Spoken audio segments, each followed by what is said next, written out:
Hoy en Debate Sub vamos a hablar de una serie de televisión producida y realizada por HBO que es mucho más que una serie de televisión. Se llama The Wire y de alguna manera aborda diferentes problemáticas que tienen que ver con la vida social y política hoy en diferentes lugares del mundo. Habla de el hijo bastardo del sistema capitalista, que es el vendedor de droga al menudeo. Habla de lo que pasa en Baltimore, en Estados Unidos. Habla de lo que pasa en Barrio Maldonado. Habla de lo que pasa en Brasil.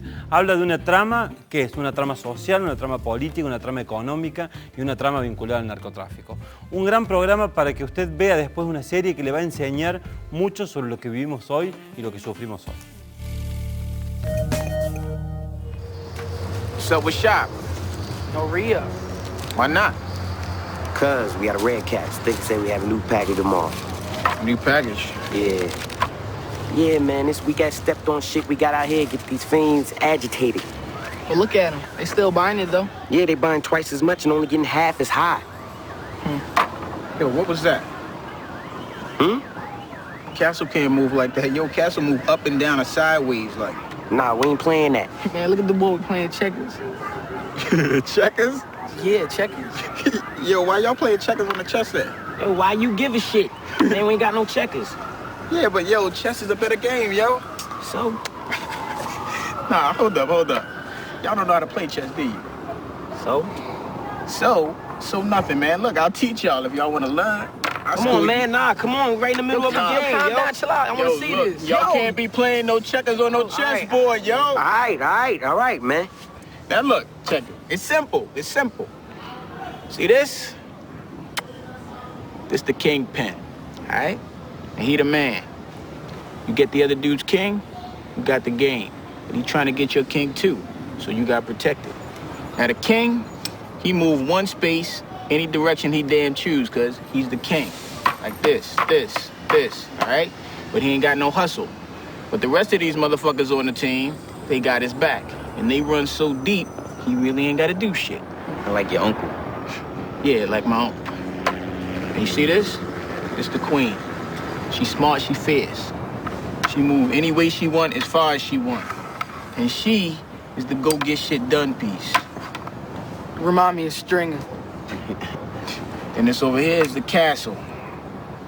It's like the stash. You move like this and like this. Dog, stash don't move, man. Come on, yo, think. How many times we moved the stash house this week? Right? And every time we move the stash, we gotta move a little muscle with it, right? To protect it. True, you right. All right, what about them little bald-headed bitches right there? All right, these right here, these are the pawns. They like the soldiers. They move like this, one space forward only, except when they fight. And it's like this. And they like the front lines. They be out in the field. So how do you get to be the king? It ain't like that. See, the king, stay the king, all right? Everything stay who he is, except for the pawns. And if a pawn made it all the way down to the other dude's side, you get to be queen. And like I said, the queen ain't no bitch. She got all the moves. All right, so if I make it to the other end, I win. If you catch the other dude's king and trap it, then you win. All right, but if I make it to the end, I'm top dog. Nah, yo, it ain't like that. Look, the pawns, man, in the game, they get capped quick. They be out the game early. Unless they some smart-ass pawns.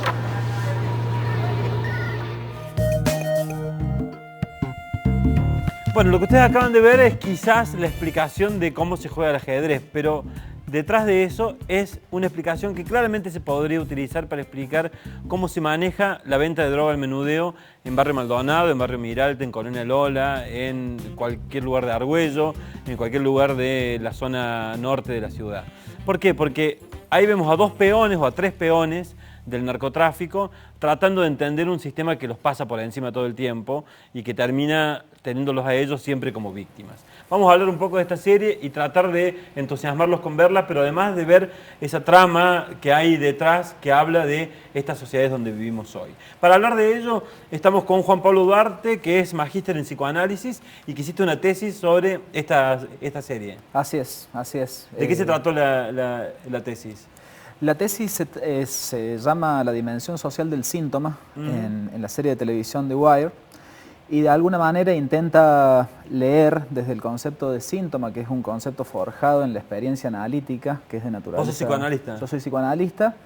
Hay de alguna manera una manera común de ver el psicoanálisis y el rol del psicoanalista como alguien que trabaja con el individuo. En esta tesis lo que de alguna manera se intenta es trasladar categorías psicoanalíticas a la lectura de lo social.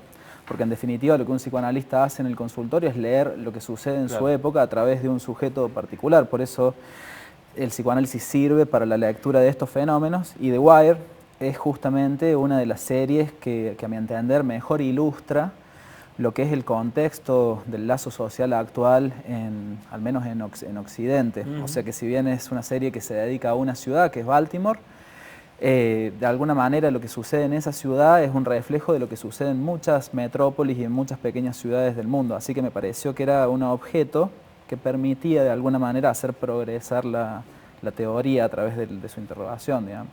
Bueno, y el otro invitado es Agustín Berti, que es titular de la materia de análisis y crítica de la Facultad de Artes. Hola Agustín, amigo de hace mucho tiempo. Hace mucho tiempo. ¿Qué tal, Dante? Además, digamos, a los tres nos gustan las series, ¿no? Yo soy fanático de esta en especial, y me gustan otras, pero esta para mí es la mejor, y vos sos un especialista. Sí, justamente la cátedra en la que yo estoy, que es Análisis y Crítica, es una cátedra del Departamento de Cine y Televisión. Y la parte de televisión suele ser dejada medio de lado, porque hay como un debate por ahí un poco engañoso entre cine y series. Pareciera ser que alguien que estudia literatura tendría que solo estudiar poesía, por ejemplo. O solo cuento corto, digamos, y la novela no sería un objeto de estudio interesante, un tema apasionante. Y bueno, tratando de... El obstáculo que uno se encuentra cuando va a dar clase en la universidad hoy es que los estudiantes ven más series que cine.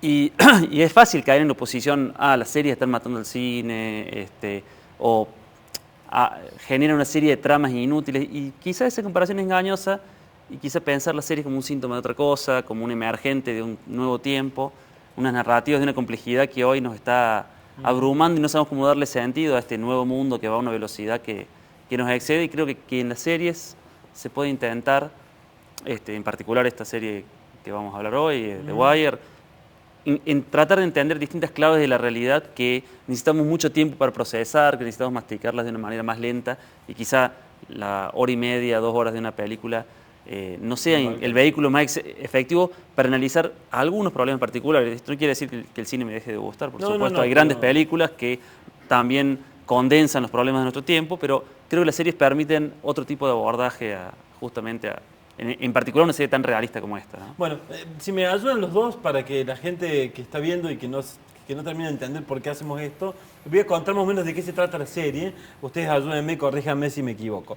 Es una serie de 5 temporadas, en la que en la primera temporada se ve cuál es la trama de organización detrás de una estructura de clanes que manejan la venta de droga en un sector importante de la ciudad de Baltimore. Baltimore es la ciudad, se lo dice en un momento de la serie, la ciudad con mayor población negra de Estados Unidos, una ciudad que está muy cerca de los centros donde se decide, Washington y demás, pero muy marginada o marginalizada por diferentes situaciones. Después, en otra temporada se trabaja el tráfico de personas, que normalmente está muy vinculado con el tráfico de armas y con el tráfico de drogas, y después empieza durante toda esta trama hay una muy compleja realidad que es, insisto, la misma que se vive en diferentes lugares de Occidente, entre el negocio del narcotráfico, cómo el negocio del narcotráfico le permite a un montón de gente no caer afuera del sistema, la estructura policíaca, judicial, que intenta todo el tiempo combatir eso, pero al mismo tiempo convive con, con la realidad del narcotráfico y con la marginalidad como una realidad del capitalismo en la actualidad. Y después también entra la lógica política detrás de eso, la lógica de las estadísticas para poder hacer un territorio gobernable o para que exista gobernabilidad. A eso se agrega el periodismo como el gran confirmador de la trama trucha de la realidad, ¿no? Un periodismo que esté integrado por personas que no tienen el más mínimo compromiso con la trama que ven y deciden ir por el espectáculo, ir por no ver la realidad, y etc. Todo eso en una compleja historia de 5 temporadas que muestran por momentos una sensación de que estamos derrotados ante el capitalismo y ante el neoliberalismo, y por momentos la sensación de que solo hay pequeños héroes en cada lugar, uno en la política, uno en la policía, otro en el periodismo, otro, que logran de alguna manera que no todo se termine de derrumbar. ¿Estaría más o menos eso? Sí, Y una temporada, perdón, que quizás sea la más anticlimática Claro. de la serie, que está dedicada a las escuelas públicas. Y que es la más cruel, ¿no? Sí, porque de alguna manera explica cómo se alimenta las esquinas de narcomenudeo, digamos, de los jóvenes que se alimentan esas esquinas, donde donde dan sus primeros pasos, y es en la escuela convertida en una especie de plataforma de experimentación de lo que va a ser posteriormente la vida en la calle. Esa es una de las temporadas que... Totalmente. Incluso más duras de ver Sí. de la serie, pero absolutamente central en la trama, digamos. Sí, también hay una institución más que forma parte de este entramado que va escalando, porque arranca en la tensión de la esquina entre la fuerza Claro. de seguridad y el narcomenudeo. Cuando incorpora el tráfico de personas, también la realidad de los sindicatos ante la desaparición de su fuente genuina de trabajo, que se transforman en estructuras vacías. Se tienen que reinventar. De hecho, hay una gran tensión en esa segunda temporada a raíz de la trata de personas, y eso desencadena una investigación policial que deriva en una crisis del modelo sindical existente, pero que también muestra hasta dónde el neoliberalismo en su vertiente norteamericana no logra dar respuesta, no logra incorporar a todos estos sujetos que se van quedando afuera y que van recurriendo a distintas estrategias de supervivencia, entre ellas sumarse a las redes de tráfico, en este caso de personas y armas, y que también tienen vinculación con las redes de tráfico de drogas. Claro, es muy interesante las dos cosas, ¿no? Empiezo por el tema de los gremios, porque es como, acá lo llamaríamos el trabajador de la economía popular, ¿no? Digamos, gente que va quedando afuera del trabajo formal, pero tiene que seguir viviendo. Y el sistema empieza a buscar cómo reprimirlos y después terminan siempre siendo los ciudadanos los que quedan afuera. Y la cosa parece que continúa, porque también está esa trama en The Wire, ¿no? Que todo entra en crisis, todo parece que se derrumba, de hecho se derrumba, pero al mismo tiempo hay que seguir viviendo. Vos decías recién Maldonado o Colonia Lola como referentes. Yo también pienso que la segunda temporada está hablando de Alberdi, por ejemplo. Claramente. Digo, la nueva cervecería que es lo que pasa con el puerto en The Wire. El puerto deja de ser un puerto de descarga. Ellos están pidiendo que se hagan obras de dragado, los empleados portuarios, los trabajadores portuarios están pidiendo que se hagan obras de dragado para que el puerto puedan pasar los grandes barcos que ahora traen las mercaderías. Y sin embargo, la alcaldía lo que quiere es transformar eso en condominios de lujo con vista al río. Digo, cualquier similitud con la nueva cervecería no es coincidencia. O con varios proyectos urbanísticos en Córdoba, ¿no? Donde también podés ver que el negocio es lo primordial para quienes toman decisiones y además lo necesario para poder gobernar en muchos aspectos. Y entre medio queda la gente afuera, ¿no? Ese es un tema que David Simon, porque esta serie tiene otra particularidad, vos contaste 5 temporadas, pero bueno, es una serie producida por David Simon. David Simon ahora la serie, más que tener un director, lo que suelen tener es un creador o un productor general que supervisa toda la idea, ¿no?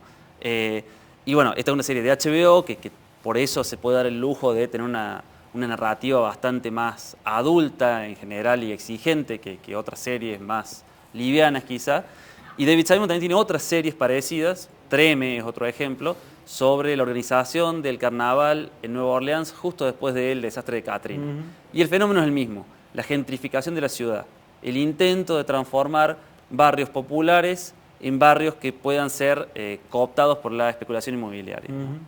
Bueno, Muéstrame un héroe, lo mismo en Nueva York, una serie que... Otra serie que es... Otra serie de David Simon, que la hace con Bill Sorcy, que es también guionista de The Wire, que es simplemente por el caso de unas viviendas sociales que debían ser instaladas en Yonkers, que es una ciudad cercana a Nueva York, y eran resistidas por la comunidad local. Ese simple problema social es el núcleo de la historia de Muéstrame un héroe, que además es una historia real del alcalde más joven de la historia de los Estados Unidos, que se termina suicidando por ese conflicto. Por ese conflicto. Exactamente. Y sobre la escuela, me parece que lo que vos rescatás me parece muy importante, porque tiene que ver con las tramas justamente en los barrios marginalizados de Córdoba, ¿no? Lo contamos para que la gente lo sepa. En un momento, un grupo de personas que intenta desde la academia hacer algo por los sectores o los jóvenes de los sectores populares, va a las escuelas y hay una conversación con un directivo que es desesperante, ¿no? Dice, queremos trabajar con chicos de 18 años para rescatarlos y que no vayan al mundo de las drogas. Y le dicen, no, tendrías que pensar en edades más pequeñas. Dice, bueno, 16, no, tendrías que pensar en edades más... Y terminan trabajando con chicos de 11 y 12 años, ¿no? Que tienen la respuesta a la situación económica que viven sus familias, la encuentran en el narcotráfico. Y hay una escena que es muy terrible, que no la vamos a poder ver hoy, de un grupo de chicos tratando de organizarse juntos para resolver un problema, y resulta que el único o el que mejor lo resuelve es justamente el chico que ya está cooptado por el narcotráfico, ¿no? Exacto. O sea que hablamos de una serie muy compleja y muy interesante. Bueno, vamos, les hago alguna pregunta. Cuando ves esto que describes vos al comienzo sobre tu tesis, ¿encontrás en los personajes de The Wire y en la trama que se explica, encontrás razones para entender por qué el sistema se olvida de estos sectores, por qué el sistema pareciera ser que se olvida? Al mismo tiempo le ponen hay mucha plata destinada a ellos, pero no a resolver los problemas.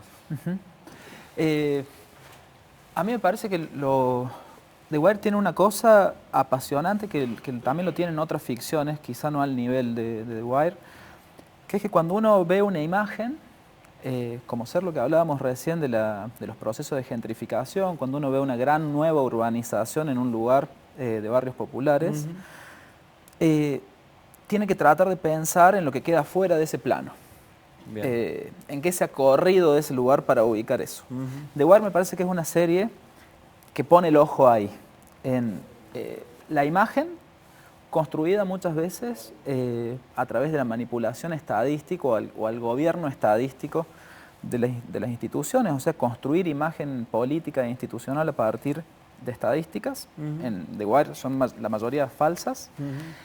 ¿Y cuál es el resto de la operación? El resto de la operación son los grandes héroes que muestra la serie, que son generalmente sujetos que no pueden trabajar, en el sentido de que no le pueden dar sentido al trabajo que hacen, porque tienen que producir estas imágenes y estos números. Me parece que ese núcleo que atraviesa se ve particularmente cuando hay reuniones de control de gestión, digamos, claro. Pero todos los personajes de The Wire están gobernados por números, o deben responder a la producción de números, ya sea el traficante que tiene que vender una determinada cantidad de droga por día, el maestro que tiene que lograr que aprueben de determinada forma un porcentaje de estudiantes.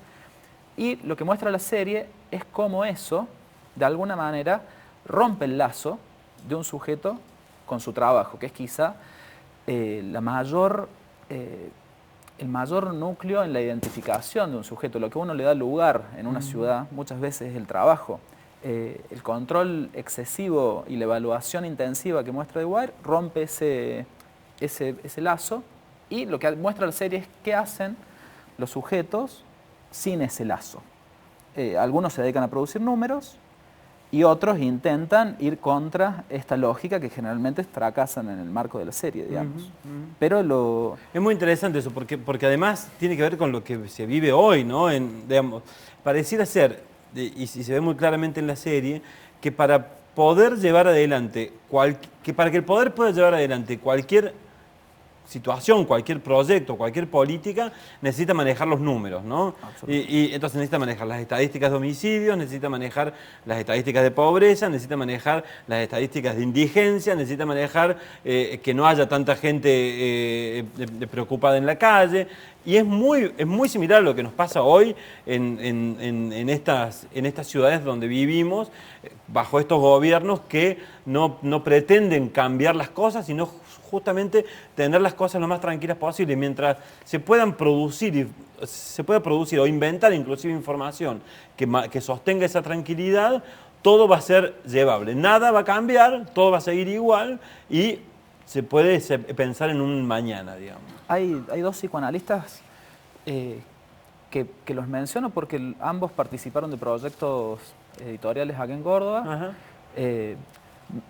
Jean-Claude Milner estuvo dando una conferencia virtual la vez pasada. Es alguien que trabajó el tema de la evaluación y que plantea que la evaluación en la sociedad moderna no es un paso previo a la solución de un problema, sino la solución del problema. O sea, los problemas al parecer se resuelven al ser cuantificados. Y esa es toda la solución, que eso se ve muy bien en la serie. Y Marielle Embrus, que también participó en un libro que se produjo en la universidad, decía que en la serie ella veía que cómo los números mandan por sobre quién toma las decisiones.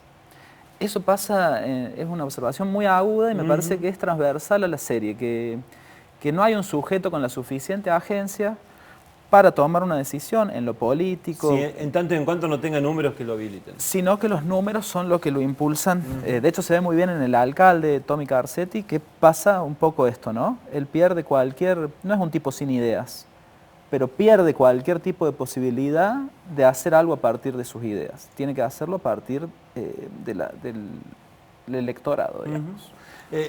Ya sé que querés decir algo. Vamos a un corte y venimos y seguimos hablando de The Wire aquí en Debate Who.